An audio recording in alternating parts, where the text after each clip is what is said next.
Today is not just any day. It's the day when the world learned that Pope Francis has left this earthly realm, the day when the chair of Peter stands empty, and a soul who carried the weight of millions now stands before the eternal throne. This is not merely news, not just a headline to scroll past.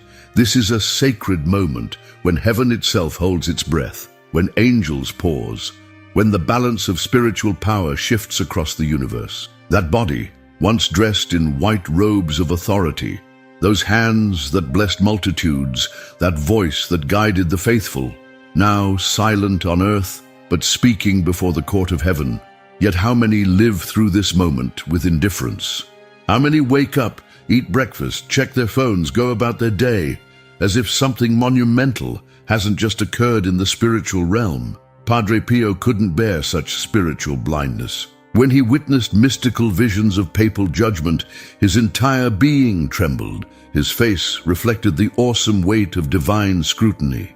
He didn't simply talk about spiritual realities. He experienced them in his body, in his soul, in the silence of profound revelation.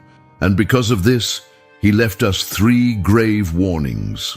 3 critical truths about what happens when a pope dies, that if ignored today, can completely diminish your understanding of the spiritual world.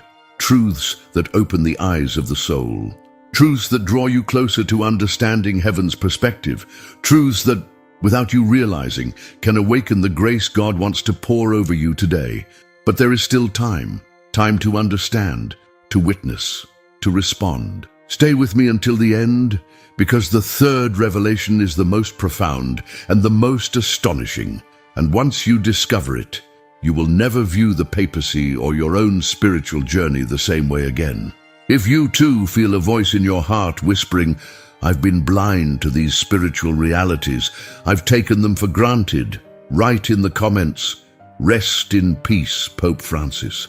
Open your heart now, because what you are about to hear could transform your faith and prepare your own soul for its final encounter with divine justice. When a pope dies, the veil between worlds grows thin. Angels gather, saints intercede, demons accuse, and the just judge opens the book of life. Padre Pio saw this, and he wept for days afterward. Let us begin this sacred journey into the invisible realm, where the successor of Peter now faces the piercing gaze of the one who holds the keys to eternal life and death. Few people truly understand the spiritual magnitude of a pope's role in the divine order. In God's kingdom, the pope isn't merely a religious leader or a figurehead. According to Padre Pio's revelations, a pope occupies a unique position in the spiritual hierarchy that spans both heaven and earth. He stands as the visible representative of Christ himself, a bridge between the material and the supernatural worlds. When a pope is alive, Padre Pio described seeing a special angelic guard surrounding him at all times. Not just one guardian angel as most of us have, but a celestial court assigned specifically to protect the vicar of Christ. These angels don't just protect his physical body. They shield his soul from the constant spiritual warfare directed against the leader of Christ's church on earth. The burden of a pope, Padre Pio once told a visiting cardinal, is unlike any other human responsibility. Each decision ripples through eternity. He described seeing golden threads connecting the Pope to every baptized soul in the world, millions of spiritual connections that pulsate with every papal pronouncement, every teaching, every action taken or not taken. This is why, at the moment of a Pope's death, there occurs what Padre Pio called the Great Accounting. As Pope Francis took his final breath, these spiritual connections didn't simply disappear. Instead, they became the very pathways through which his soul's impact was measured in the courts of heaven. In that sacred moment when death came for our Holy Father, Padre Pio revealed that time itself functions differently. What seems like seconds to us might be experienced as an eternity in the spiritual realm. The Pope's soul enters a state of profound clarity, where every memory, every decision, every soul affected by his papacy comes before him in perfect detail. Nothing is hidden, nothing is forgotten. The bells that toll on earth announcing a pope's death are echoed by a celestial symphony, a sound that reverberates throughout purgatory, causing all souls there to pause and pray for the one who was their shepherd. The saints in heaven gather in solemn assembly. The angels stand at attention. Even the demons must acknowledge this moment of divine judgment. One of Padre Pio's most startling revelations concerned what he called the opening of the papal book.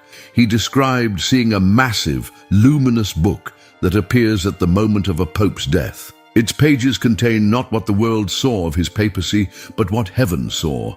The true intentions behind every action, the prayers offered in secret, the silent tears shed for the Church, the hidden struggles against temptation. When I witnessed this, Padre Pio confided to his spiritual director, I trembled for days afterward.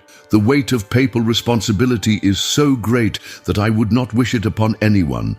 Yet it is a sacred burden, carried for the sake of soul. According to mystical tradition, reinforced by Padre Pio's visions, the moment of a pope's death triggers specific spiritual events that affect the entire Church. Masses offered around the world at that exact moment receive special graces.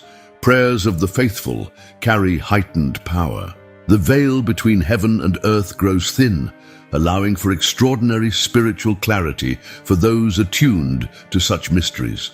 The Pope's soul, now freed from his body, experiences what Padre Pio described as the three encounters. First comes the encounter with Christ himself, face to face with the one whose church he led. This is not an encounter of strangers, but the meeting of a servant with his master. Every pope, from Peter to Francis, faces this moment of truth. Second comes the encounter with all the previous popes who have gone before him, that unbroken chain stretching back to the Apostle Peter himself. They stand as witnesses, as brothers who understand the unique burden he carried. And third comes the encounter with every soul significantly impacted by his papacy, both those he helped lead to salvation and those who may have strayed because of his decisions or omissions. This, Padre Pio said, is often the most difficult encounter of all, as Pope Francis now experiences these profound spiritual realities. A momentous shift occurs in the spiritual balance of our world. The protection and guidance that flowed through him must now take new channels until a new pope is chosen. In this sacred interval, heaven watches closely as the Church on earth prepares to select a new vicar of Christ. The moment of judgment for a pope is unlike any other soul's reckoning. Padre Pio described it as a scene of breathtaking solemnity and divine majesty. When Pope Francis stood before Christ, it wasn't merely as a man named Jorge Mario Bergoglio, but as the 266th successor to Peter, the rock upon which Christ built his church. In this celestial courtroom, the full weight of papal responsibility comes into sharp focus. Christ himself sits as judge, not with anger or vengeance, but with perfect justice, tempered by mercy. The apostles, especially Peter, the first pope, stand as witnesses. Mary, Mother of the Church, is present in her role as advocate and intercessor. The judgment of a pope, Padre Pio once revealed during deep ecstasy, involves a review of every soul entrusted to his care. This doesn't mean only Catholics who faithfully followed his teachings, but every person on earth during his pontificate. For the Pope isn't just shepherd to the faithful. He bears responsibility as Christ's representative to all humanity. Imagine the profound moment when Pope Francis faced the divine ledger of his papacy. Each major decision scrutinized not by worldly standards of popularity or political expediency, but by their spiritual fruit. His efforts to reform the Vatican, his emphasis on mercy, his environmental encyclical, his handling of the abuse crisis, his approach to traditional practices, all examined under the penetrating light of divine wisdom. According to Padre Pio's revelations, a pope is judged with particular attention to three sacred duties: to teach the faith without error, to safeguard the sacraments, and to shepherd souls toward salvation. The standards are exacting because the stakes are eternal. Souls have been saved or lost based on papal guidance throughout history. During this judgment, angels present the records of Francis's pontificate, not newspaper headlines or social media reactions, but the true spiritual impact of his leadership. Every homily, every apostolic letter, every private prayer for the Church is weighed. Did he defend the deposit of faith? Did he feed Christ's sheep with sound doctrine? Did he seek the lost with the heart of the Good Shepherd? Particularly moving in this judgment, according to mystics in the tradition of Padre Pio, is the moment when the Pope faces those souls most directly affected by his decisions, those who found their way to God through his words, those who may have been scandalized by perceived failures, the seminarians inspired to priesthood by his example, the fallen-away Catholics who returned, or those who drifted further from the Church during his watch. The tears of a pope at judgment, Padre Pio once told a priest confidant, could fill an ocean, for he sees with perfect clarity both the good he accomplished and where he fell short of Christ's expectations. This isn't about condemnation, but about truth, the full truth of a papacy revealed in the light of eternity. What many fail to understand is that a pope's judgment includes examination of hidden spiritual battles unknown to the world. Francis, like all popes before him, faced supernatural opposition targeted specifically at undermining his mission. Demonic forces worked tirelessly to attack the head in order to scatter the flock. In the divine courtroom, these unseen struggles are finally acknowledged. One of the most misunderstood aspects of papal judgment concerns the Pope's personal holiness versus his official actions. Padre Pio explained that a pope might be personally holy, yet make decisions that led souls astray, or conversely, he might have personal struggles yet fulfill his papal obligations faithfully. Both dimensions are judged, the man and the office he held. The critical moments of Francis's pontificate come under particular scrutiny. The Synod on the Family, his approach to divorced and remarried Catholics, his outreach to other faiths, his handling of doctrinal questions. Yet alongside these public acts, heaven also examines his hidden sacrifices, midnight prayers, and personal penances offered for the Church he loved. In this celestial tribunal, there is no propaganda, no spin, no public relations strategy, only truth. The Pope, who spent his life surrounded by advisors, secretaries, and crowds, now stands alone before his Lord. The papal garments that distinguished him on earth mean nothing now. Only the substance of his stewardship matters. Yet amidst this sobering accountability, Padre Pio reminds us of an astonishing mercy. Christ judges with perfect justice, but also with understanding of human frailty. The Pope, who bore such immense responsibility, receives particular compassion for having carried a burden few can comprehend. The good he accomplished isn't overshadowed by his mistakes. Each is weighed in proper measure. Perhaps most profound is what Padre Pio called the question. The same question Christ asked Peter 3 times by the Sea of Galilee, now asked of his successor at judgment. Do you love me? In the end, beyond all policies and pronouncements, this remains the essential criterion by which a pope is judged. Did he love Christ? Did that love inform his leadership? Did it inspire his every decision as shepherd of the Church? As Pope Francis answers this question in eternity, the fate of his immortal soul hangs in the balance. What happens after the divine judgment of a pope? According to Padre Pio's mystical insights, there are 3 possible destinations for a pope's soul, just as there are for every human being. Yet the journey takes on extraordinary significance, given the Pope's unique role in salvation history. Heaven may immediately welcome a pontiff whose life and leadership reflected Christ's will with exceptional fidelity. This immediate glorification is rare, but possible. Padre Pio spoke of seeing certain popes receive directly into the beatific vision, their souls radiating with a distinctive glory that marked their papal service. They take their place in a special council of former pontiffs who continue to intercede for the Church from heaven.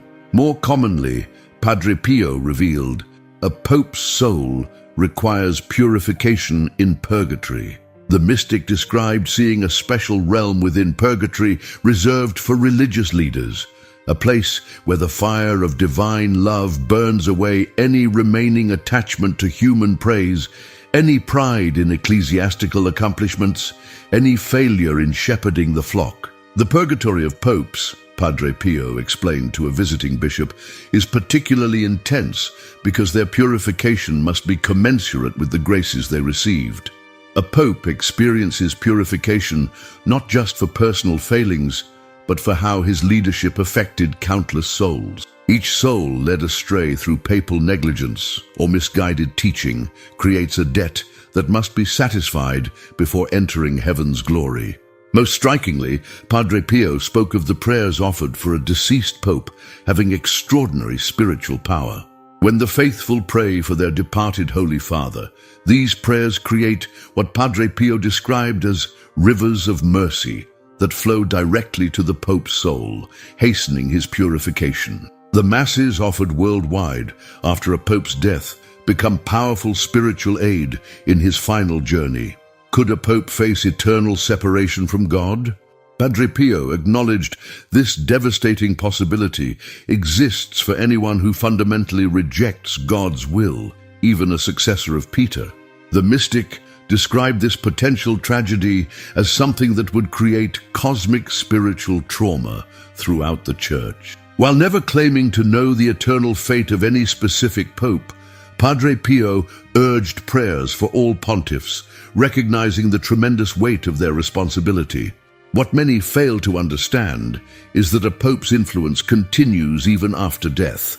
Padre Pio described seeing how a pontiff's teachings, decisions, and example continue generating spiritual consequences long after he has departed earth. This ongoing impact affects his eternal status. Both the good and harmful fruits of his papacy continue to accrue to his account. Perhaps most mysterious is what Padre Pio called the papal intercession. He claimed that even from purgatory, a pope maintains a special connection to the Church on earth. While undergoing purification, a departed pontiff can offer potent prayers for his successor and for the challenges facing the Church he once led. This creates a spiritual continuity between successors of Peter that transcends death itself. For Pope Francis, this journey into eternity now unfolds beyond our earthly vision. The ceremonies, eulogies, and tributes occurring on earth are merely shadows of the profound spiritual realities taking place in the realm of souls. His papal ring has been destroyed according to tradition, symbolizing the end of his authority on earth, yet his spiritual responsibility for his papacy continues in eternity. Most comforting among Padre Pio's revelations is his insistence that the Blessed Mother takes special interest in the souls of departed popes. As Mother of the Church, Mary extends particular care to those who served as Christ's vicars. Her powerful intercession accompanies them through judgment and purification. What does this mean for us?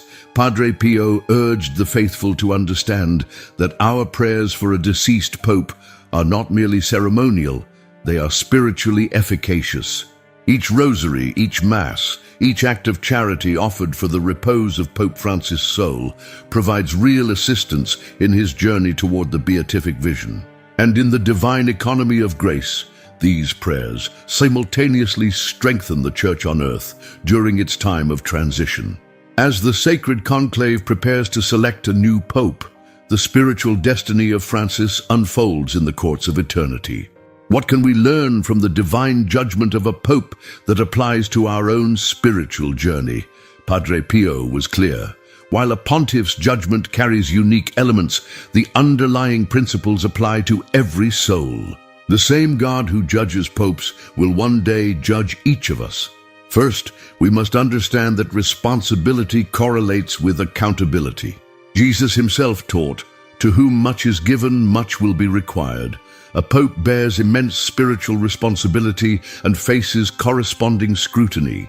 But each of us, parent, teacher, business leader, influencer will likewise be judged according to our sphere of influence. The parent who guides children, the teacher who shapes young minds, the manager who affects employees' lives, all bear responsibility for how they've influenced others. Padre Pio often reminded penitents, "You may not wear the papal tiara, but you too are responsible for souls." Every conversation where you could have shared faith but remained silent, every opportunity to defend truth you avoided, every soul your example either inspired or led astray, all will be part of your judgment. This isn't meant to terrify, but to awaken us to the profound significance of our daily choices. Second, Padre Pio emphasized the importance of recognizing our specific vocation. A pope is judged according to how faithfully he fulfilled his papal duties, not how well he might have served as a parish priest or missionary. Similarly, you will be judged based on how faithfully you lived your particular calling. The married person isn't expected to live like a monk, nor is the business person judged by standards meant for clergy. What matters is faithfulness to your specific path. Before judging others, Padre Pio would counsel, remember that you too will stand before the just judge. How often we scrutinize church leaders, dissecting their every word and decision. Yet each critic will one day face their own comprehensive judgment. This should inspire humility and prayer rather than harsh criticism. By all means, we must uphold truth and protect the faith, but always with the sobering awareness that we ourselves will be judged by the same measure we use for others. Perhaps most importantly, Padre Pio reminds us that divine judgment, while exacting, is also infused with mercy. The Pope who stands before Christ faces perfect justice, tempered by perfect understanding. So too will you and I. Christ knows our struggles, our weaknesses, the precise circumstances of our failures. He takes into account not just our actions, but our intentions, not just our public persona, but our inner heart. A pope prepares for his judgment through daily prayer, regular confession, and constant vigilance over his responsibilities. We would be wise to do the same. Padre Pio advised daily examination of conscience, frequent confession, and regular reflection on our ultimate accountability to God. Live each day, he counseled, as if you might meet God before sunset. As we witness the solemnity surrounding a papal death and contemplate the spiritual realities Padre Pio described, let this be more than interesting spiritual speculation. Let it be a mirror in which we examine our own lives. The same divine light that now illuminates Pope Francis's papacy will one day shine upon every aspect of your life and mine. Are you prepared for that moment? Are you living in a way that will withstand divine scrutiny? Or are there areas of your life that need transformation before you face your own judgment day? As we conclude our exploration of what happens in heaven when a pope dies, let us remember that these profound spiritual realities affect not just the papal soul, but the entire body of Christ. Padre Pio revealed these mysteries not to satisfy curiosity, but to deepen our understanding of the spiritual world that exists beyond our physical sight. Pope Francis now faces the divine tribunal where no earthly accomplishments, diplomatic achievements, or public acclaim carry weight, only faithfulness to Christ's mission. And one day, you and I will stand before that same tribunal, our souls laid bare before perfect justice and perfect mercy. Let this solemn moment in the Church's life prompt sincere prayer, not just for Pope Francis's soul as he completes his journey, but for the cardinals who now bear the weighty responsibility of selecting his successor. The spiritual battle intensifies during this sacred transition, as heaven and hell both recognize the immense stakes involved in choosing the next vicar of Christ. May we learn from Padre Pio's mystical insights to live with an awareness of our final judgment. May we recognize that every action, every decision, every word we speak creates ripples in eternity. And may we approach each day with the humility of knowing that we too will one day stand before Christ, giving account for every soul we've influenced. If these revelations have touched your heart today, please write in the comments, Eternal rest grant unto him, O Lord. Your prayer joins millions of others ascending to heaven for our departed Holy Father. And please share this video with someone who needs this spiritual perspective during this historic moment for our church. Remember, the death of a pope is not the end. It's a profound transition in the spiritual realm. And as we witness this sacred passage, may it prepare us for our own eventual journey from time into eternity. Are you wondering why prosperity seems to escape your home despite all your prayers and efforts? Have you felt that invisible barrier keeping blessings from flowing freely into your life? The answer might be closer than you think, right in your living room or garden. What many don't realize is that certain plants, despite their beauty, could be secretly blocking your spiritual and material abundance.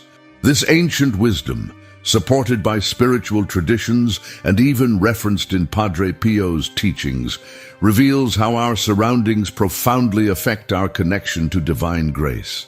Today, I'm going to share something powerful that could transform your home into a sanctuary of prosperity and peace. You'll discover the 7 plants that might be draining your energy, creating financial blockages, and preventing blessings from entering your life. But more importantly, I'll reveal which plants you should have instead, plants that attract protection, abundance, and harmony. These aren't just gardening tips. This is ancient spiritual wisdom that has been guarded for generations. Padre Pio himself understood the profound impact our environment has on our ability to receive God's grace. He taught that everything surrounding us affects our spiritual well-being, including the plants we choose to nurture in our homes. Think about it. Have you ever walked into a room and immediately felt heavy or drained, or entered a space that instantly filled you with peace? That's the invisible energy at work, and plants are powerful conductors of these energies, either amplifying blessings or, sadly, sometimes blocking them. What's fascinating is how these plants operate on a spiritual level. Some act like spiritual sponges, absorbing the positive energy meant for you and your family. Others create invisible barriers that prevent prosperity from flowing, and some even attract negative influences that disrupt your home's harmony. But don't worry, recognizing these plants is the first step toward transformation. By making simple changes in your environment, you can open the pathways for blessings to flow abundantly. Countless families have experienced remarkable turnarounds in their finances, relationships, and overall well-being after implementing these changes. If you've been feeling that something in your home isn't quite right, unexplained financial struggles, constant arguments, or a persistent feeling of heaviness, stay with me until the end. The last plant I'll reveal is the most surprising one, and understanding its influence could be the breakthrough you've been praying for. Before we begin, if you believe in the power of your environment to shape your spiritual well-being, type "Bless my home" in the comments. This simple act affirms your intention to create a space where divine blessings can flow freely. Now let's discover these 7 plants and transform your home into a sanctuary of abundance and peace. Do you have any of these 7 plants in your home? They might be blocking your prosperity and spiritual peace. Have you ever felt that no matter how hard you try, your financial life just doesn't flow, as if something invisible is draining your energy and bringing constant difficulties? We often look for answers in external situations, but forget that the environment where we live has a direct impact on our spiritual and material life. The very plants that decorate your home could be silently affecting your ability to receive blessings and prosperity. What few people know is that certain plants might be preventing blessings from entering your home. Some species, despite their beauty, carry spiritual symbolism of stagnation, blockages, and even sadness. Throughout centuries of spiritual wisdom, certain plants have been recognized for their energy-draining properties, while others have been celebrated for their ability to attract divine favor and protection. Padre Pio, with his profound spiritual gifts, understood this connection deeply. He He taught that our surroundings influence our connection with God and our ability to receive grace. He would often counsel his followers to be mindful of their environment, explaining that objects, colors, and yes, even plants carry energetic signatures that can either support or hinder our spiritual well-being. Your home, he would say, is the temple where your soul rests. Make sure it welcomes divine grace. This ancient wisdom isn't mere superstition. It's a recognition of the subtle energetic exchanges that happen between all living things. Plants, as living entities, interact with our own energy fields in ways that modern science is only beginning to understand. Some plants harmonize with our spiritual nature, while others can create discord or drain our vital energy. Today, you'll discover the 7 plants that might be draining your energy, blocking prosperity, and bringing difficulties into your life. These plants, while perhaps pleasing to the eye, could be the unseen obstacle between you and the abundance you've been praying for.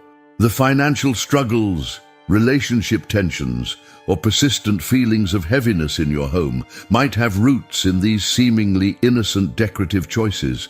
But there's good news. This knowledge gives you the power to transform your environment immediately, and most importantly, I'll reveal the plants that can replace these negative energies, bringing protection, abundance, and harmony to your home. These beneficial plants act as spiritual allies, creating an atmosphere where divine blessings can flow freely and prosperity can take root. Imagine waking up in a home where every element supports your spiritual and material well-being, where the very air you breathe feels lighter, clearer, filled with possibility, where opportunities seem to arrive at your doorstep with surprising frequency. This transformation isn't mystical or out of reach. It begins with simple, practical changes to your environment that align with timeless spiritual wisdom. Countless people have experienced remarkable transformations after making these changes.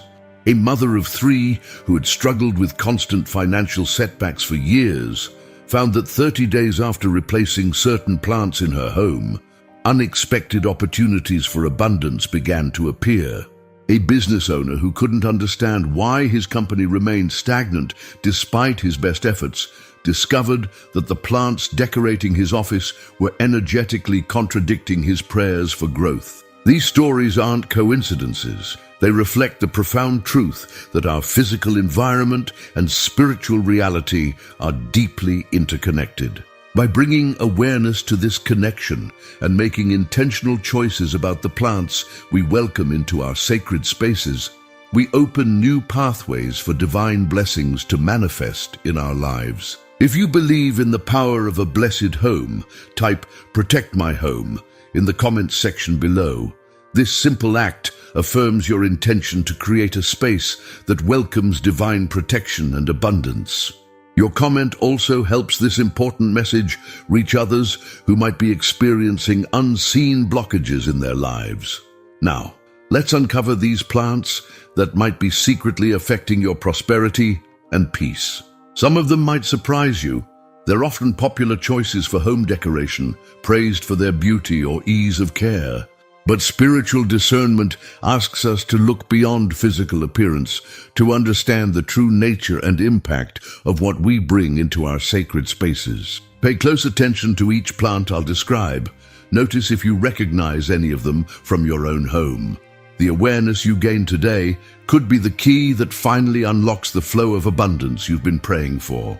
Are you ready to transform your home into a sanctuary of divine blessings? Let's begin this journey of discovery together. The first problematic plant is ivy, hedera, which symbolizes disorder and lack of control. Ivy grows in an uncontrolled manner, covering everything around it. On a spiritual level, it represents financial and emotional disorganization and lack of balance. According to the teachings of saints like Saint Benedict, we should seek a home where order and peace reign, as this reflects a well-structured soul. To avoid this negative influence, replace ivy with rosemary or lavender, herbs known for their ability to purify environments, ward off negative energies, and strengthen faith. Many people who have removed ivy from their homes report feeling an immediate sense of clarity and organization in their thoughts and finances.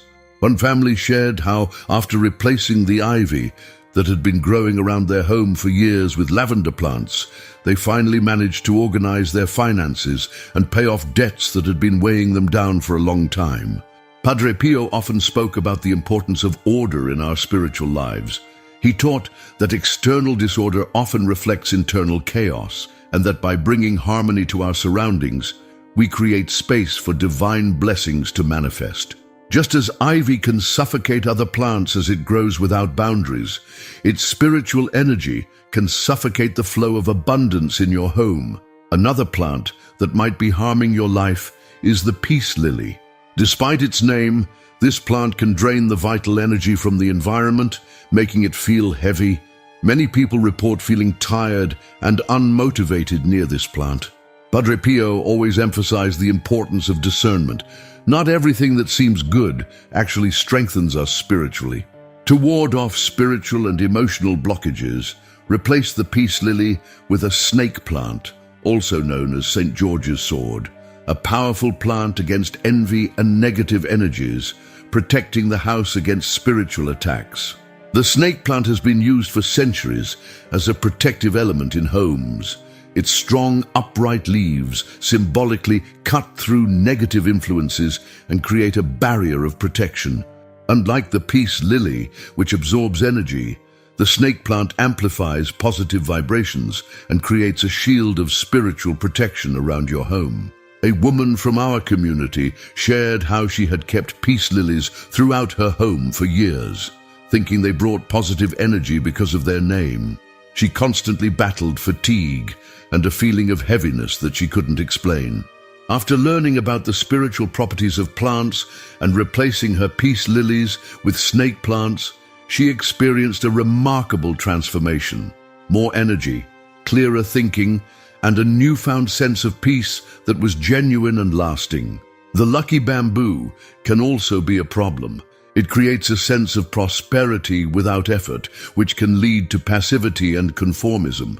As St. John Paul II said, "Faith without works is dead." True prosperity comes from action and trust in God. People who have lucky bamboo at home often report a feeling of complacency and difficulties in making important decisions. To attract true abundance and protection, choose to plant basil, known for attracting spiritual blessings and prosperity. Basil has been considered a sacred plant in many spiritual traditions. It's believed to open the channels for divine guidance and attract abundance that comes through honest work and spiritual alignment. Unlike lucky bamboo, which creates an illusion of effortless prosperity, basil encourages active participation in co-creating abundance with divine help. A small business owner shared how he had kept lucky bamboo plants in his office for years, believing they would bring financial success. His business remained stagnant despite his prayers for growth. When he replaced the bamboo with fresh basil plants, he noticed a shift in his own attitudes first. He became more proactive, creative, and determined. Within months, his business began to flourish as new opportunities appeared, seemingly out of nowhere. This transformation wasn't magical.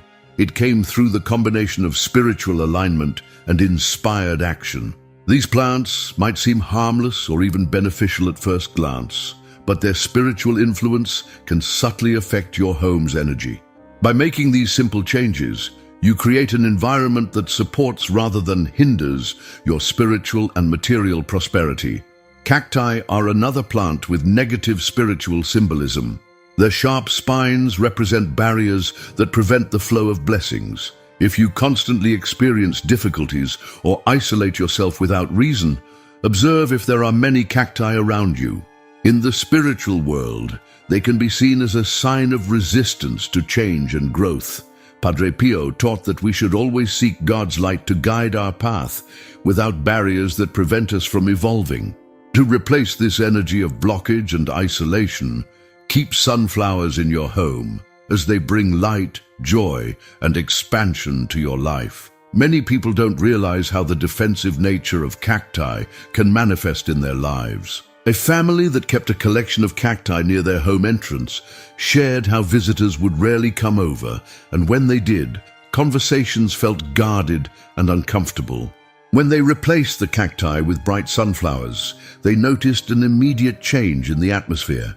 People began to visit more often, conversations flowed naturally, and the home felt more welcoming and open to blessings. Sunflowers have a powerful spiritual symbolism.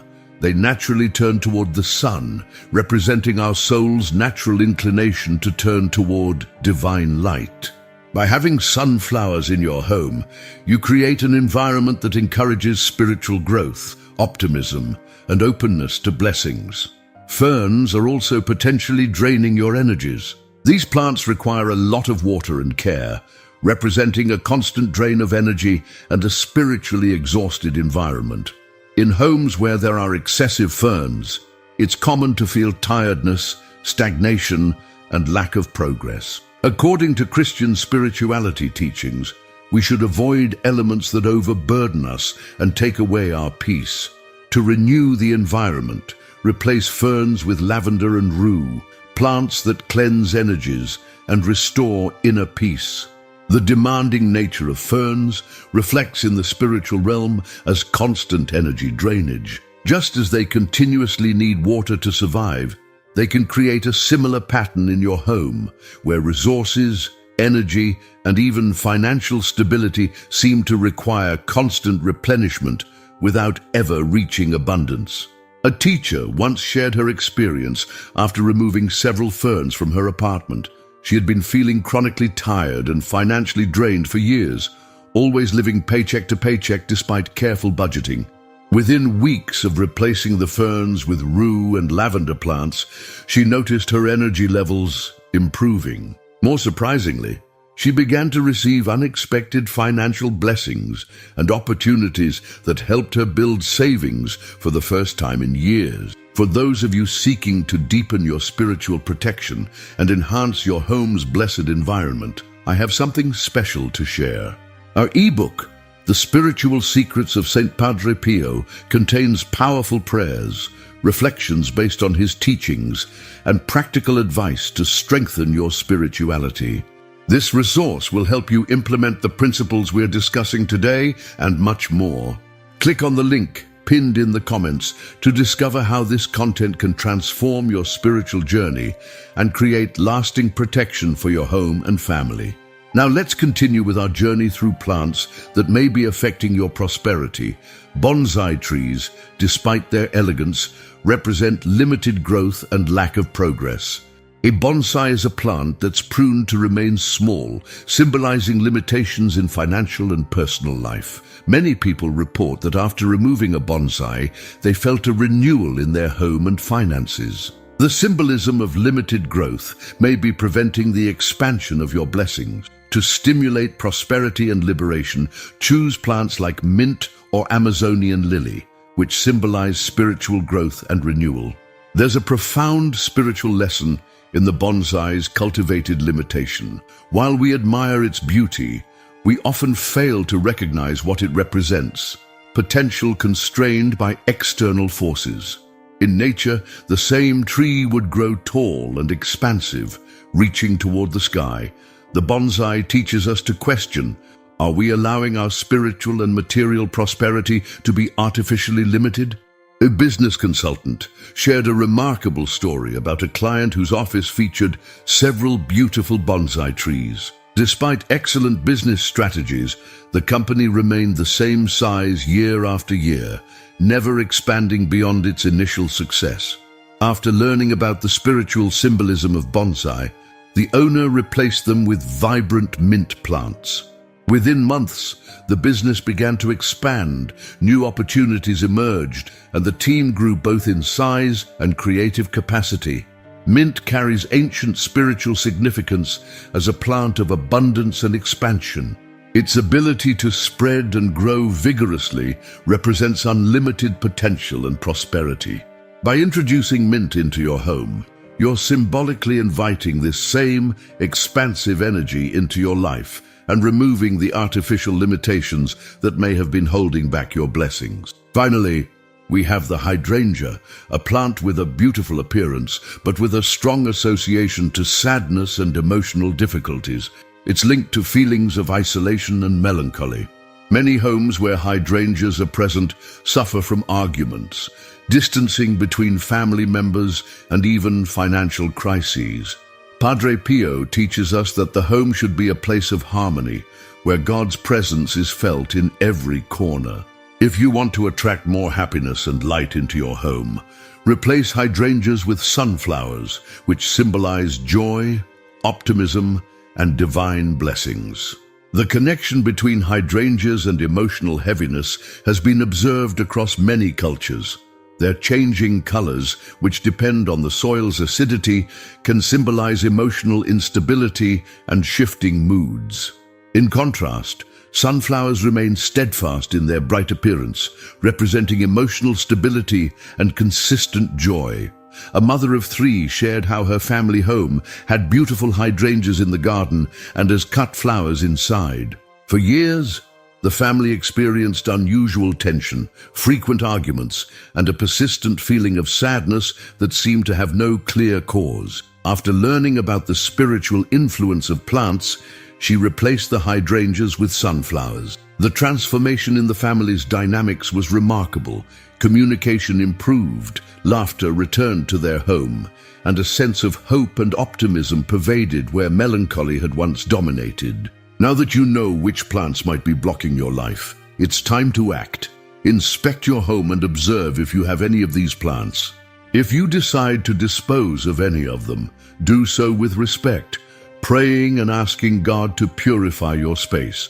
Choose to replace them with plants that bring protection and prosperity. Padre Pio himself teaches us that for an environment to be truly blessed, it needs to be spiritually protected. Therefore, when removing any plant, say this liberation prayer to consecrate your house to divine grace. Lord, bless this home, removing all negative energy, all spiritual blockage, and all forces contrary to your will. May the light of your grace illuminate this house and bring us peace, prosperity, and protection. Amen. Now I want to hear from you. Do you have any of these plants in your home? Have you ever felt a different energy around them? Share your experience in the comments. Your testimony can help other people free themselves from spiritual blockages and find a path of prosperity and faith. Remember, making these changes isn't about superstition. It's about creating an environment that supports your spiritual and material well-being. The plants we choose to nurture in our homes carry symbolism and energy that can either uplift or hinder our connection to divine blessing. Padre Pio often reminded his followers that everything in our physical world has spiritual significance. Nothing is truly neutral. As you begin this transformation in your home, approach it with prayer and intention. Each plant you remove should be done with gratitude for what it has taught you. Each new plant you introduce should be welcomed with the clear intention of inviting specific blessings into your space. This intentional approach amplifies the spiritual benefits of the changes you're making. Many people have experienced profound transformations after adjusting the plant energy in their homes. Financial situations that had been stagnant for years suddenly began to improve. Family relationships healed and flourished.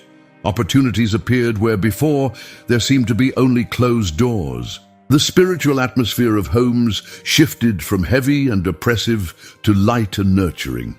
One particularly moving testimony came from a widow who had kept her late husband's collection of cacti and bonsai plants.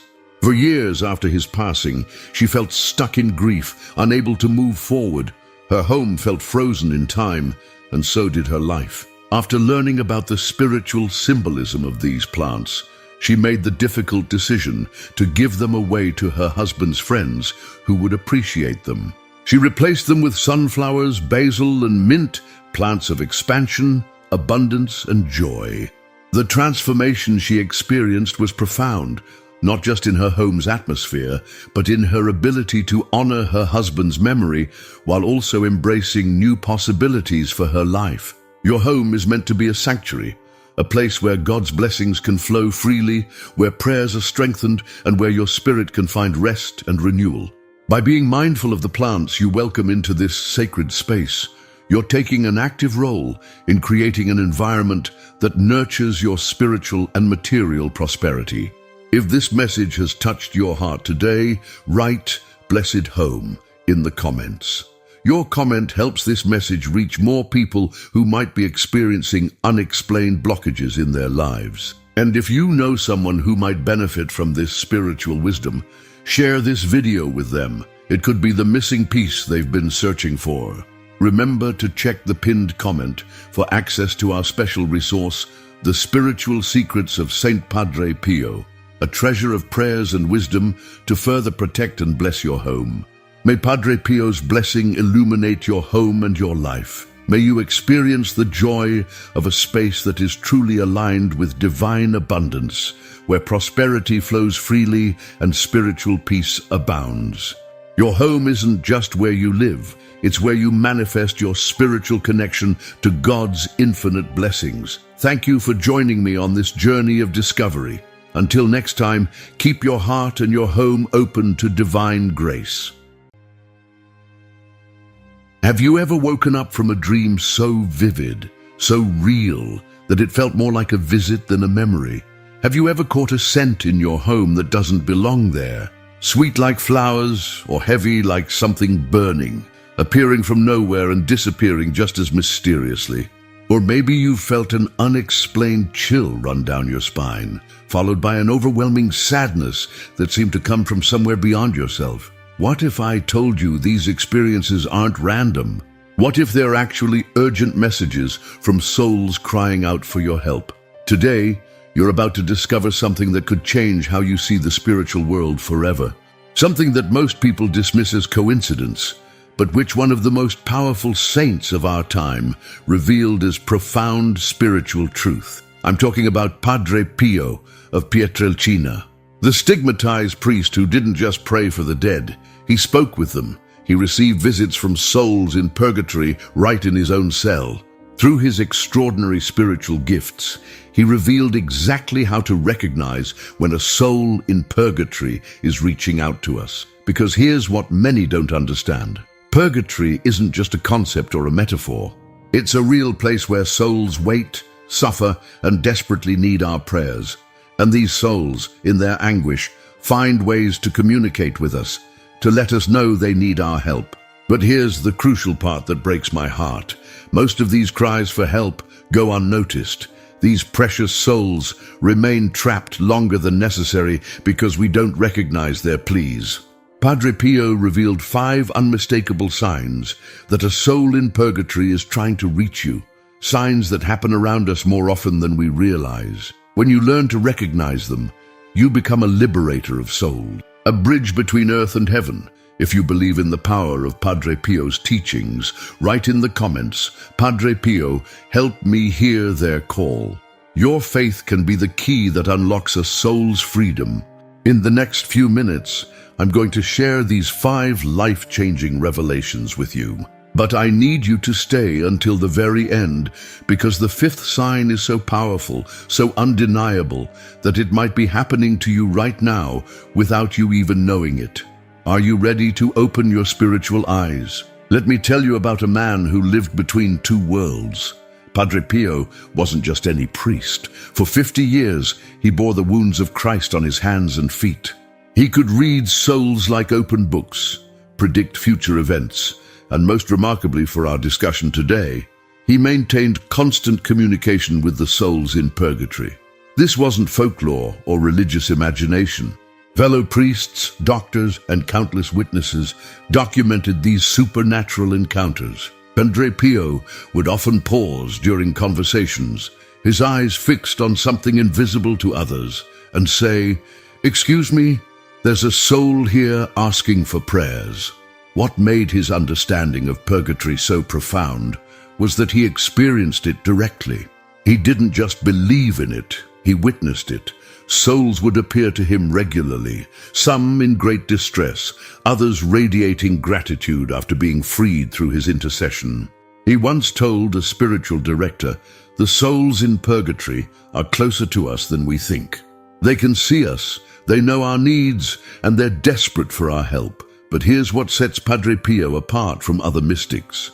He gave us practical tools. He didn't just describe these supernatural encounters. He equipped ordinary people like you and me to recognize when these souls are reaching out. He understood that God doesn't want this knowledge reserved for a few chosen saints. He wants all of us to be instruments of mercy. Through decades of these encounters, Padre Pio identified specific patterns, recurring signs that indicate when a soul in purgatory is trying to communicate. These aren't vague spiritual feelings. They're concrete, recognizable experiences that happen to regular people every single day. Before we dive into these 5 crucial signs, I want to share something special with you. Many have been asking how to deepen your understanding of Padre Pio's teachings. That's why we've created The Spiritual Secrets of St. Padre Pio ebook. This treasure contains his most profound prayers, reflections based on his teachings, and practical guidance to strengthen your spiritual life. You'll find the link pinned in our comments section.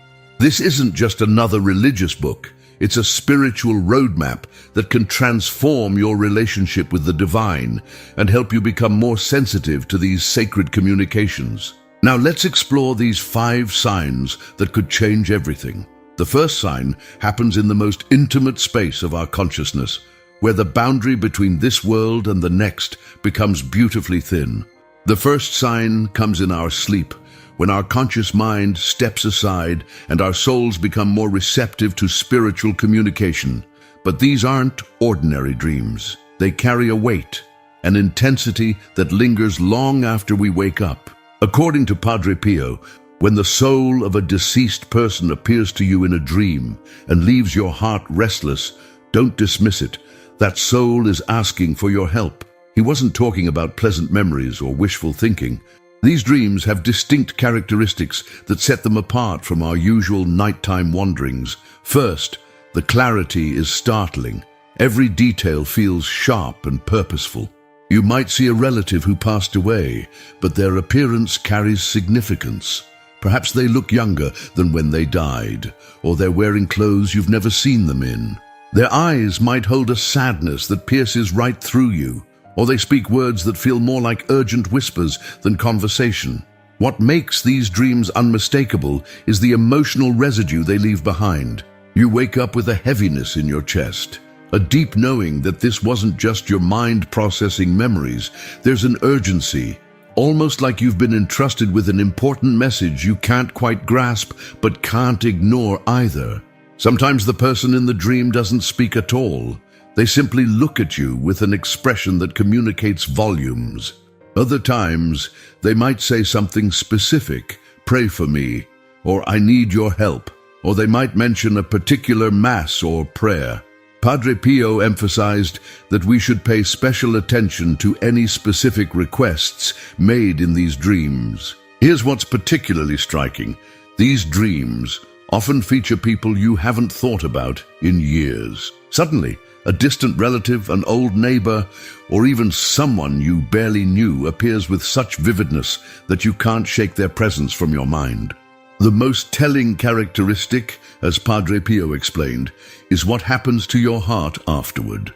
If you wake up feeling compelled to pray, feeling a deep compassion for that person, or sensing an unexplained urgency to offer a mass, that's the Holy Spirit confirming what your soul already knows. This was a genuine plea for help. But here's where many people miss the opportunity to help. They wake up, feel that stirring in their heart, and then dismiss it as just a dream. They get caught up in their daily routine and forget the profound encounter they just experienced. Padre Pio considered this one of the greatest tragedies in our spiritual life.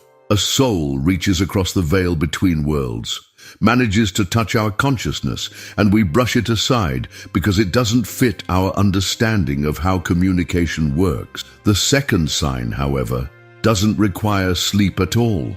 The second sign engages your physical senses in ways that defy natural explanation. Padre Pio discovered that souls in purgatory often make their presence known through mysterious sense and sudden physical sensations that appear without any earthly source. Let's start with something that might have happened to you already: unexplained aromas. You're sitting in your living room when suddenly you smell roses, even though there are no flowers anywhere near you.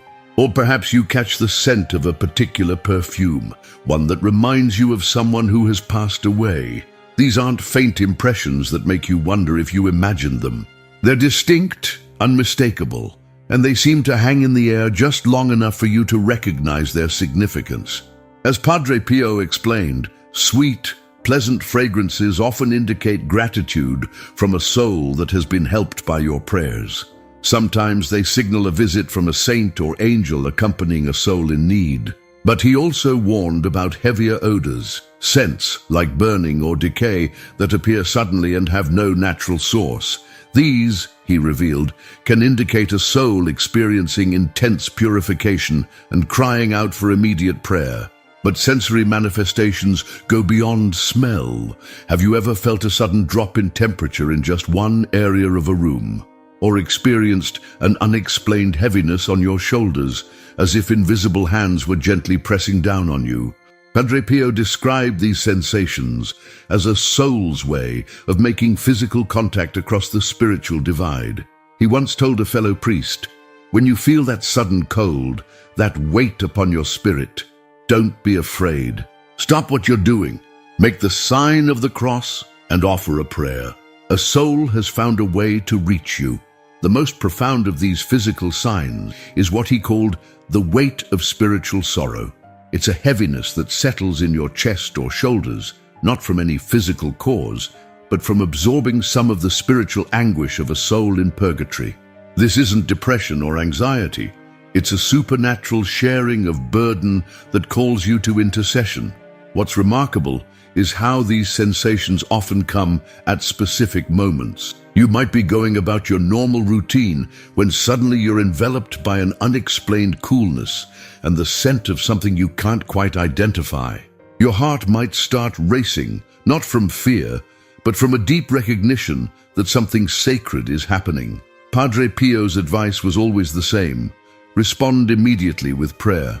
Don't analyze, don't doubt, don't wait until later. That soul has expended tremendous spiritual energy to reach you in that moment. But the third sign goes even further. The third sign moves into territory that can unsettle even the strongest faith. Sounds that have no earthly explanation. Padre Pio understood that souls in purgatory sometimes create audible phenomena to capture our attention when other methods haven't worked. These aren't the creaking of old houses or the settling of wooden beams. These are deliberate sounds that carry intention and purpose. Gentle knocking on walls, footsteps in empty hallways, doors that close softly by themselves, or most remarkably, whispered voices calling your name when no one else is around.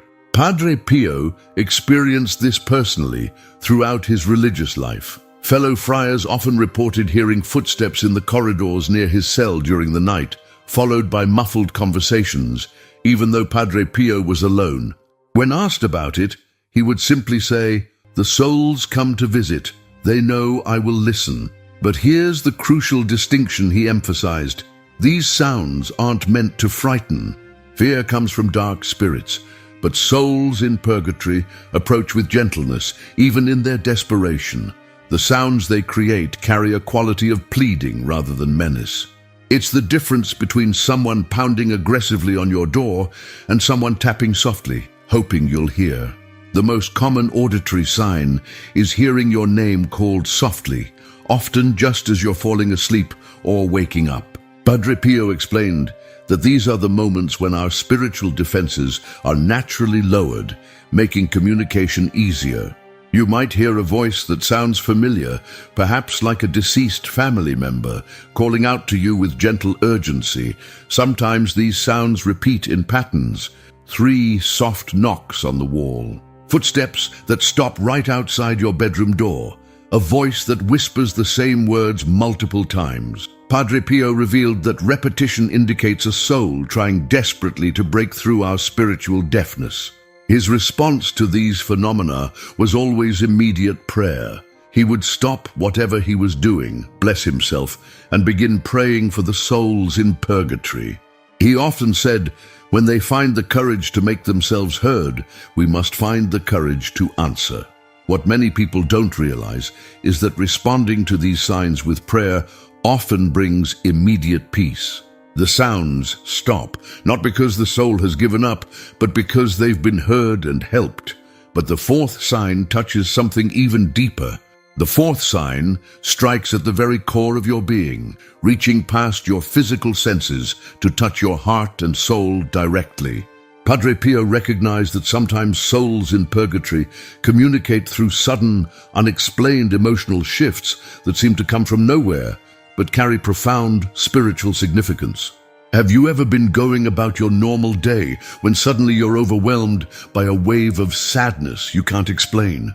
Not the kind of sadness that comes from your own circumstances, but a deeper melancholy that feels like it belongs to someone else. Your heart becomes heavy, your spirit feels burdened, and you find yourself thinking about eternal things, about souls, about the afterlife. Padre Pio called these moments touches of divine compassion. He explained that sometimes the Holy Spirit allows us to feel a fraction of what a soul in purgatory is experiencing, not to burden us, but to move us to action. It's as if that soul's anguish momentarily bleeds through into our consciousness, creating an urgent need to pray. But perhaps even more specific are the sudden memories that surface without warning. You're washing dishes or driving to work when suddenly you think about your grandmother, who passed away 15 years ago. Not a gentle remembrance, but an intense, almost urgent recollection. You remember her face clearly, you hear her voice, and you feel an inexplicable compulsion to pray for her soul. These aren't random mental wanderings. Padre Pio understood that souls in purgatory can sometimes influence our thoughts, bringing themselves to our remembrance precisely when they need our prayers most urgently. It's their way of saying, "Don't forget me. I need your help right now." Sometimes these spiritual impulses come with physical sensations, a sudden tightness in your chest, accompanied by thoughts of someone who has died, an unexplained urge to light a candle or visit a cemetery, a compelling need to attend Mass and offer it for someone specific, even though you hadn't planned to go. As Padre Pio emphasized, when God touches your heart with compassion for the dead, it's because someone desperately needs your prayers. Don't let that moment pass without responding. The beautiful truth is that acting on these impulses brings immediate peace, that heaviness lifts, that urgent sadness transforms into gentle hope, because you've answered a soul's cry for help. But now we come to the fifth and most powerful sign. Now we reach the most powerful sign of all, the one that combines multiple manifestations into undeniable spiritual communication. Padre Pio called these divine orchestrations, moments when several signs appear together in ways that are impossible to dismiss as mere coincidence. These synchronized events create what he described as heaven's urgent telegrams. You might experience a vivid dream about someone who passed away, wake up to an unexplained fragrance in your room, and then receive an unexpected phone call from someone mentioning that very same person. Or you feel a sudden sadness, accompanied by memories of a deceased friend, followed by finding an old photograph of them in a place you never left it. Let me share with you one of the most extraordinary accounts from Padre Pio's own life. It was a cold winter night in 1918. Padre Pio was praying alone in his cell when he heard 3 distinct knocks on his door. When he opened it, no one was there, but his cell filled with the scent of burning candles mixed with something he couldn't identify. As he returned to his prayers, the temperature in the room dropped noticeably, and he heard footsteps circling his small space. Then, in the corner near his crucifix, a figure began to materialize. It was a Franciscan brother he recognized, someone who had died 2 years earlier. The soul appeared weary, his robes seemed faded, and his eyes carried an indescribable sadness. He spoke softly. "Brother Pio, I have been waiting in purification because I neglected the communal prayers during my life. I was more concerned with my personal devotions than with supporting my brothers in theirs. The soul continued, I have tried to reach other friars, but they don't see me, they don't hear me. You are my last hope. Will you offer a mass for my liberation? Padre Pio immediately agreed, and the apparition smiled with such gratitude that the entire cell seemed to fill with gentle light. 3 days later, after Padre Pio had offered the requested mass, the same soul appeared again, but this time he was radiant, his robes brilliant white, his face shining with indescribable joy. Thank you, brother, he said. I am free. I go now to the Father, and I will never cease praying for you. With those words, he disappeared in a burst of golden light that left Padre Pio overwhelmed with spiritual consolation. This account shows us how souls can use multiple signs, how persistent they can be, and most importantly, how grateful they become when we respond to their pleas. Now that you understand these 5 signs, the question becomes, what exactly should you do when you recognize them? Padre Pio provided clear, specific instructions for how to respond when souls in purgatory reach out to us. The first and most immediate response is prayer. The moment you recognize any of these signs, stop whatever you're doing and pray. He recommended starting with the basic prayers, 1 Our Father, 1 Hail Mary, and 1 Glory Be, specifically offered for the souls in purgatory. But he emphasized that the prayer should be immediate, not something you promise to do later. Or when a soul finds the strength to reach you, Padre Pio explained, they have used precious spiritual energy. Your immediate response honors their effort and provides instant relief to their suffering. But prayer is just the beginning. Padre Pio strongly advocated for having masses offered for these souls. He called the Mass the most powerful weapon we have for liberating souls from purgatory. If you can arrange to have a Mass said specifically for the souls in purgatory or for the particular person you believe is reaching out to you, this act of love can sometimes free a soul immediately. Acts of charity performed in the name of these souls also carry tremendous spiritual power. Give alms to the poor, donate to your church, help someone in need, but do it specifically in the name of the souls in purgatory. Padre Pio explained that these works of mercy create what he called spiritual currency that can be applied to reduce a soul's time of purification. Here's something beautiful that he revealed, offering your own sufferings for these souls. Whatever pain, discomfort, or inconvenience you experience during your day, you can offer it up for the relief of souls in purgatory. That headache, that difficult conversation, that frustrating delay in traffic, all of these can become powerful instruments of mercy when offered with love. The Rosary held special significance in Padre Pio's approach to helping souls in purgatory. He called it the chain that binds the devil and frees the souls. He recommended praying at least 1 decade of the Rosary daily specifically for the souls in purgatory, but emphasized that when you recognize one of the 5 signs, praying a full Rosary for that specific soul can work miracles. But here's what he promised would happen when you consistently respond to these signs. The souls you help will become your greatest intercessors in heaven. No one is more grateful than a soul freed from purgatory through your prayers. Once in heaven, they never stop praying for you, protecting you, and interceding for your own salvation. Imagine, Padre Pio would say, having friends in heaven who owe their eternal joy to your kindness. They become your spiritual guardians, watching over you, guiding your steps, and preparing a place for you in paradise. Today, you've discovered something extraordinary. You now possess knowledge that most people will never understand, how to recognize when souls in purgatory are reaching out for your help. Through Padre Pio's profound spiritual wisdom, you've learned to see beyond the veil that separates this world from the next.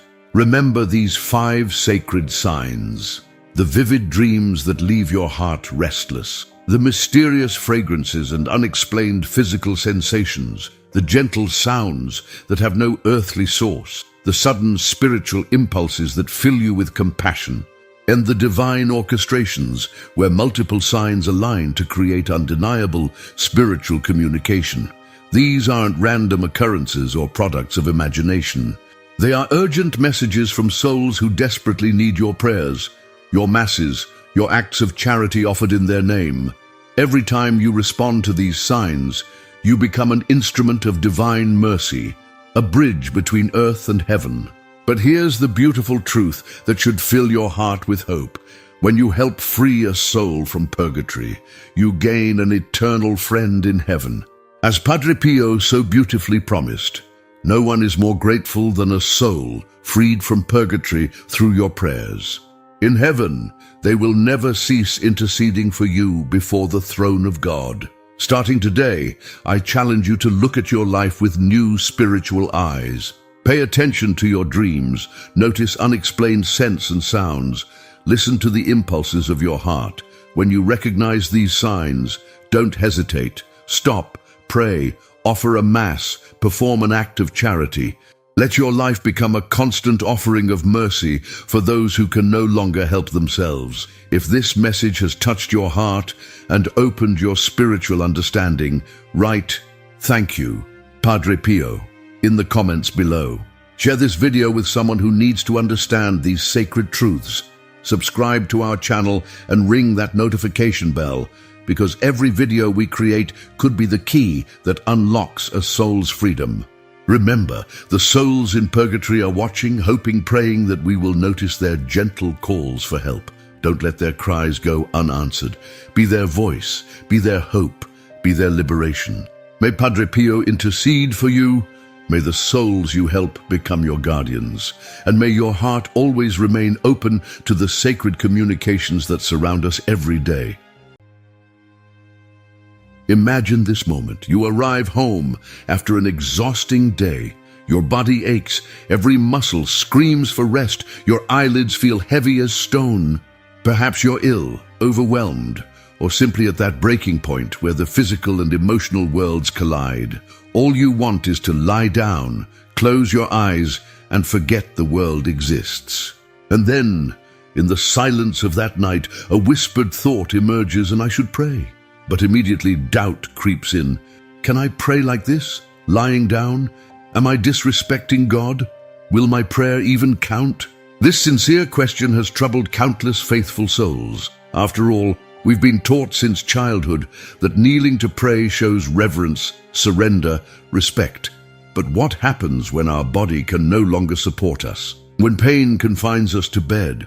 What does God truly expect from us in these moments? Saint Padre Pio, a man of constant prayer and profound union with the Lord, taught us something remarkable that many spiritual leaders hesitate to share.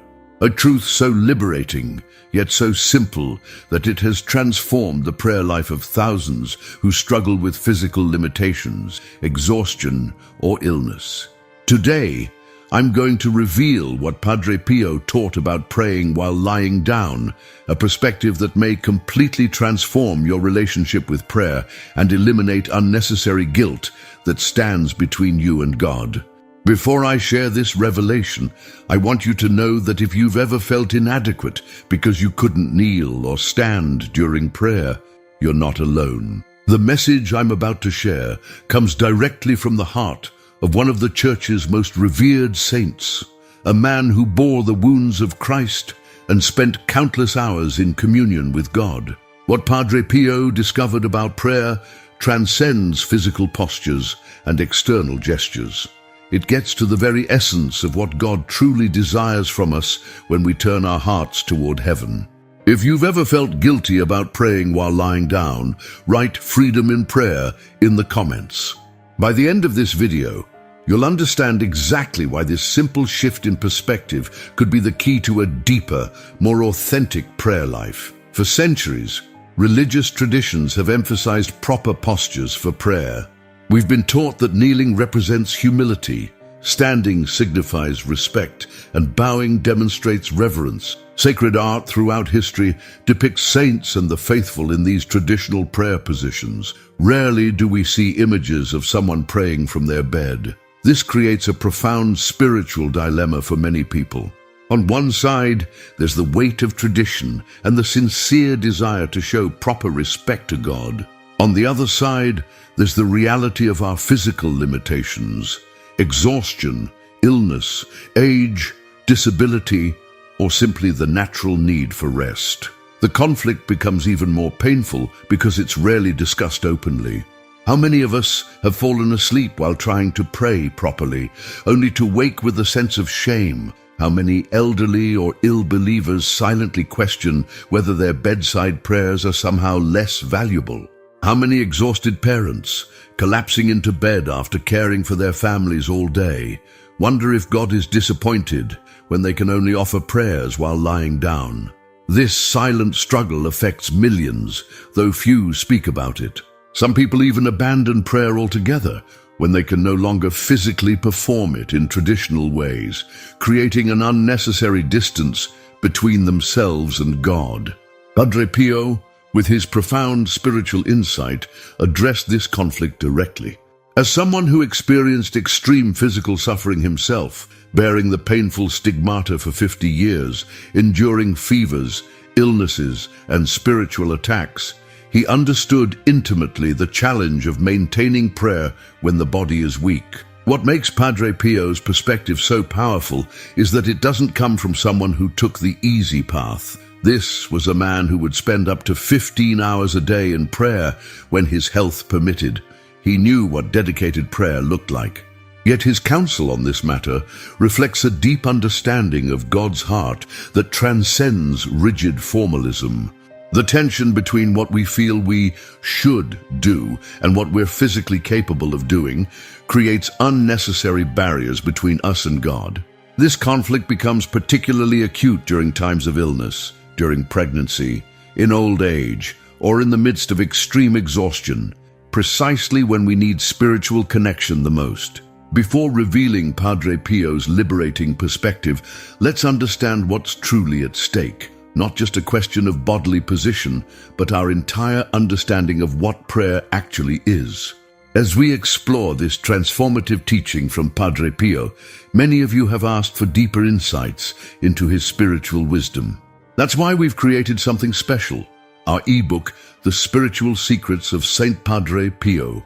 This resource contains powerful prayers, reflections based on his teachings, and practical advice to strengthen your spiritual life. Just like today's message about prayer, this ebook reveals Padre Pio's compassionate understanding of our human struggles and his guidance for overcoming them. You'll discover his wisdom on dealing with anxiety, finding peace in difficult times, and developing a more intimate relationship with God, all delivered with the same gentle wisdom we're discussing today.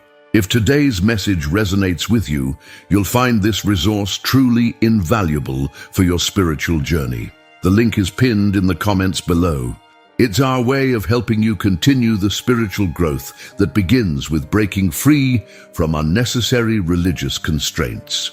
Now, let's continue exploring what tradition has taught us about prayer postures. Throughout Christian history, physical postures for prayer have carried deep symbolic meaning. Kneeling, the most commonly emphasized position, represents humility before God, a physical manifestation of the soul's submission. Standing with arms outstretched symbolizes resurrection and readiness to receive. Bowing or prostration expresses profound reverence and unworthiness before divine majesty. These traditional postures aren't arbitrary. They reflect the beautiful truth that we are embodied souls, that our physical actions and spiritual intentions are meant to work in harmony. In Judaism, Christianity, Islam, and many other faith traditions, bodily positions have always been considered important expressions of our interior disposition. The Catechism of the Catholic Church teaches that prayer engages the whole person, mind, heart, and body. When we physically kneel or bow, we're reinforcing our internal attitude of reverence.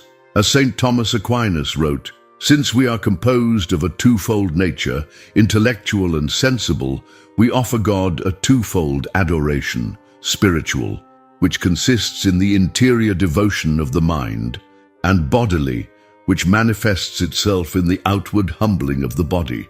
We see this embodied approach to prayer throughout Scripture and tradition.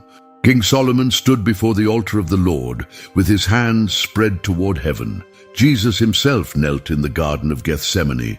St. Paul writes of bowing my knees before the Father. Traditional spiritual writers have long emphasized that these physical positions help focus our wandering minds and express outwardly what we feel inwardly. They serve as a witness to others and help form proper reverence within ourselves. When we're healthy and able, assuming these reverent postures can indeed enhance our prayer experience. The Church has always taught that external reverence matters. In fact, many saints would pray for hours on their knees, showing remarkable physical discipline in their devotion. Padre Pio himself was known to spend long hours kneeling in prayer, despite his painful stigmata. But here lies the vital question that troubles so many faithful hearts. What happens when we simply cannot assume these traditional postures? What about when illness confines us to bed? What about the elderly whose knees can no longer bear their weight? What about the exhausted parent or worker whose body demands rest? What does the Church, and more importantly, what does God really expect from us in these situations? This is where Padre Pio's profound wisdom offers us liberating insight. Few saints understood the complex relationship between physical suffering and prayer better than Padre Pio. From September 1918 until his death 50 years later, he bore the visible wounds of Christ's crucifixion, painful, bleeding stigmata that never healed. Beyond these visible marks, he endured fevers that reached 125 degrees Celsius, chronic bronchitis, debilitating migraines, and periods of intense spiritual persecution. Yet throughout these extraordinary sufferings, Padre Pio maintained a prayer life so profound that witnesses reported seeing him in ecstasy, enveloped in supernatural light, even physically levitating during prayer. The crucial point is this: Padre Pio's prayer never ceased, even when his physical condition was at its worst. Prayer is the best weapon we possess, he often said. It is the key that opens the heart of God. What makes Padre Pio's insight so valuable is that he experienced both extremes: the ability to kneel for hours in mystical communion with God, and periods where illness confined him to his bed. He understood that physical posture, while meaningful, was secondary to the heart's disposition. There's a particularly moving account of a woman who came to Padre Pio deeply troubled. She had been bedridden for months and felt guilty that she could only pray while lying down. She feared her prayers weren't reaching heaven because she couldn't kneel or stand in reverence. Padre Pio's response transformed her understanding. Do you think God is more concerned with the position of your body or the position of your heart? He explained that while physical reverence matters when possible, God looks primarily at the intention and love behind our prayers. Prayer, so he would say, is not a matter of posture but of soul posture.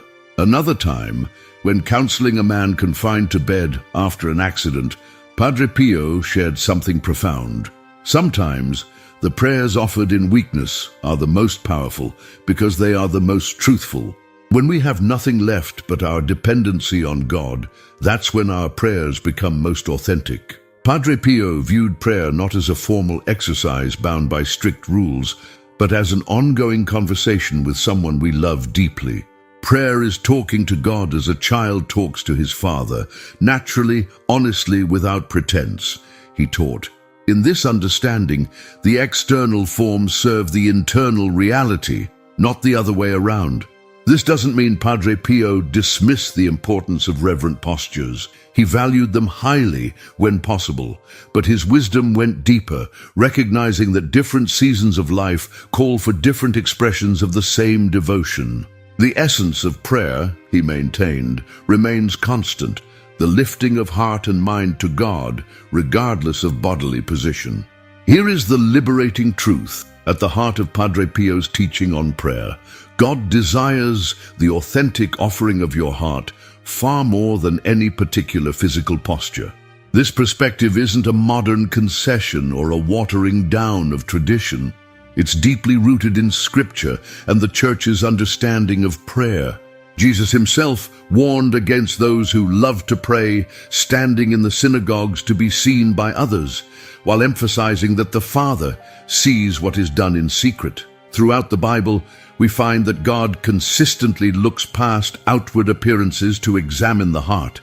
The Catechism defines prayer as the raising of one's mind and heart to God. Notice there's no mention of specific bodily positions in this essential definition. The core of prayer is internal, not external. Padre Pio understood this truth profoundly. From his own experience of extreme physical limitation, he recognized that authentic prayer transcends bodily posture. When we're lying down due to illness, exhaustion, or physical limitations, our prayers don't stop at the ceiling. They reach the very heart of God. Think of it this way. If a child is sick in bed and weakly calls out, "Mom, I love you," would any loving mother respond, "I don't accept your love because you're not standing up properly"? Of course not. The mother's heart would be more touched by this fragile expression of love than by a formal declaration made from a proper, standing position. God, whose parental love infinitely exceeds our own, certainly understands when we turn to him from our beds. In fact, these vulnerable moments often strip away pretense and formality, allowing for a more honest communion. There's something profoundly authentic about prayers offered when we're at our weakest, when all religious performance falls away and we're simply children reaching out to our Father. Padre Pio explained this beautifully to a group of worried hospital patients. When you lie in your bed and turn your thoughts to God with love and gratitude, even without words, you are praying perfectly. The angels are capturing every loving sigh and carrying it to heaven. This doesn't mean that traditional prayer postures are unimportant. When our health and circumstances permit, kneeling, standing, or bowing can indeed enhance our prayer by engaging our physical being. These postures remain valuable expressions of reverence and can help focus our wandering minds. But the revelation that transforms our understanding is this: these postures serve prayer. Prayer doesn't serve postures.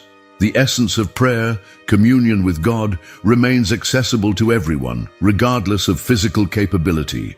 Consider Mary, the mother of Jesus, throughout her life. Surely as a young woman she knelt in fervent prayer, yet at the foot of the cross, overwhelmed with grief, she might have been barely able to stand. In her old age, tradition holds that she likely prayed from simpler positions. Did her prayers become less valuable as her physical capacity changed? Absolutely not. This perspective frees us from unnecessary guilt and opens prayer to everyone: the elderly, the ill, the exhausted parent, the disabled person, the pregnant woman, the overnight worker. No physical limitation can separate us from the love of God or the power of prayer. Maria, an elderly woman from a small village in Italy, shares a story that beautifully illustrates the freedom found in Padre Pio's teaching.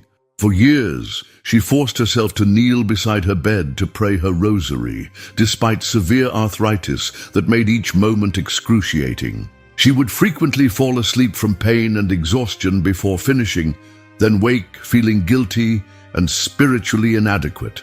After learning about Padre Pio's perspective, she began praying while comfortably lying in bed. For the first time in years, she says, I completed my entire rosary with full attention and deep devotion.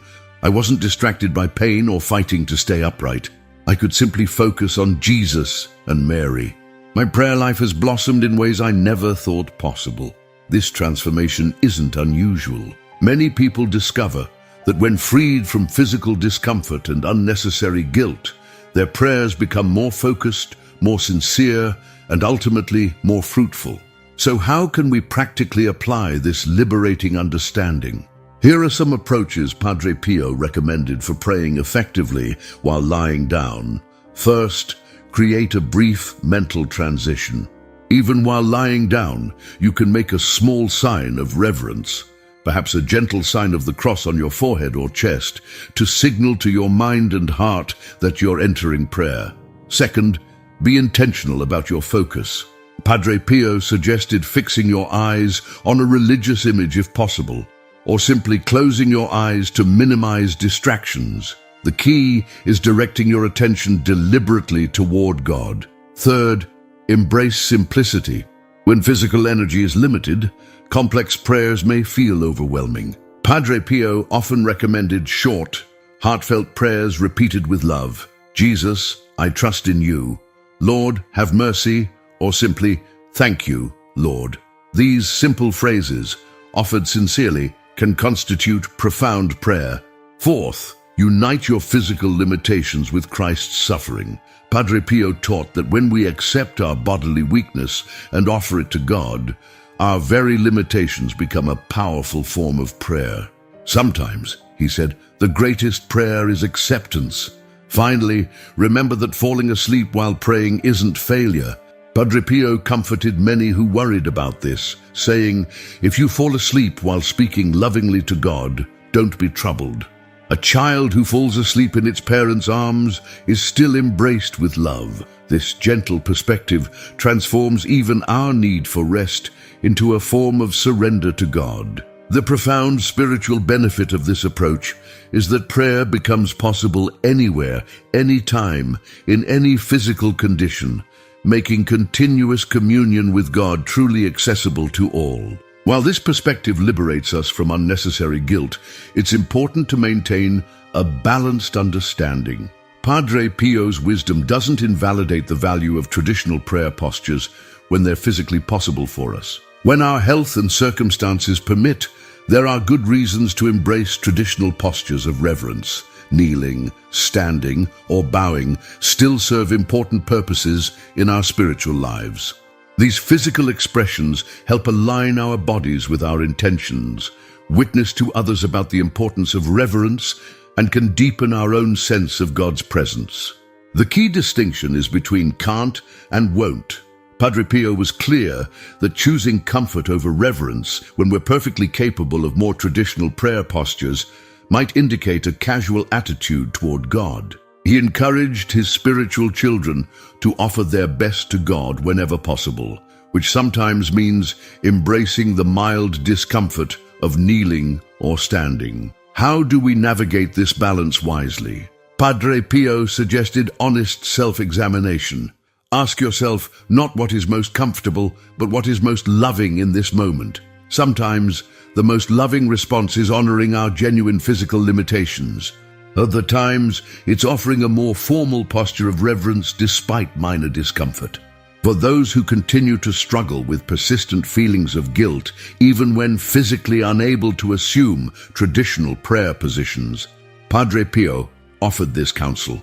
Remember that God created both your soul and your body. He understands your limitations better than you do. This perspective helps shift our focus from anxious self-judgment to peaceful trust in God's understanding. Many saints throughout history demonstrated this balanced approach. Saint Thérèse of Lisieux, when weakened by tuberculosis, prayed from her sickbed with the same fervor she had previously shown in chapel. Saint John Paul II, in his final years, continued his deep prayer life despite being unable to kneel or stand for long periods. The heart of Padre Pio's teaching is not that posture doesn't matter, but that it shouldn't become an obstacle. When healthier, we might embrace more physically expressive prayer. During illness, pregnancy, extreme fatigue, or disability, we adapt while maintaining the same internal devotion. This balanced perspective strengthens our prayer life across changing circumstances. Whether kneeling in a cathedral or whispering prayers from a hospital bed, the essential connection remains intact, a heart turned toward God in love. This understanding doesn't diminish reverence. It ensures that reverence remains possible for everyone, regardless of physical condition. As we draw our time together to a close, let's contemplate the profound freedom Padre Pio's wisdom offers us. No longer must we feel separated from God when our bodies falter. No longer must we add the burden of spiritual guilt to our physical struggles. The pathway of prayer remains open to us in every circumstance of life. Think about what this truly means. The elderly woman confined to her bed can commune with God as deeply as the monk in his monastery. The exhausted parent collapsing into bed after tending to a sick child can offer heartfelt prayers while lying down.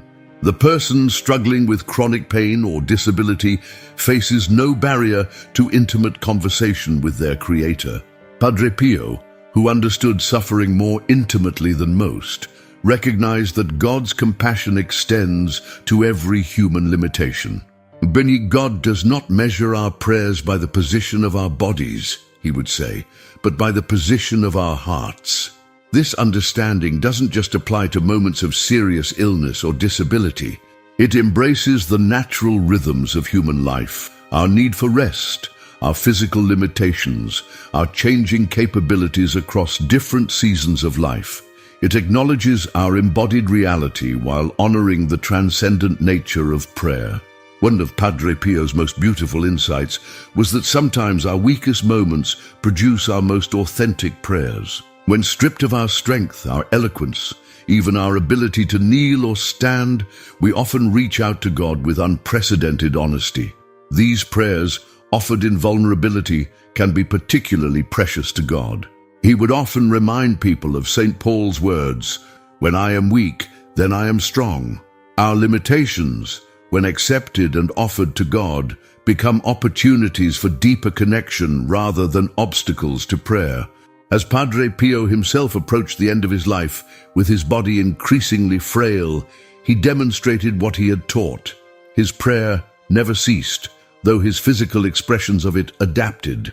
His communion with God remained constant through changing circumstances, a living testament to the truth that authentic prayer transcends bodily limitations. If today's message has touched your heart, if you felt a weight lifted from your shoulders, please write, "Thank you, Padre Pio," in the comments. Your comment helps this liberating message reach others who may be struggling with the same unnecessary guilt. Remember to subscribe and turn on notifications so you don't miss future messages of spiritual freedom and authentic faith. Share this video with someone you know who might be struggling with illness, exhaustion, or physical limitations that affect their prayer life. May God bless you and keep you. May He shine His face upon you and give you peace. And may you always remember that wherever you are, whatever your physical condition, the loving ear of God is inclined toward you, waiting for the whispers of your heart.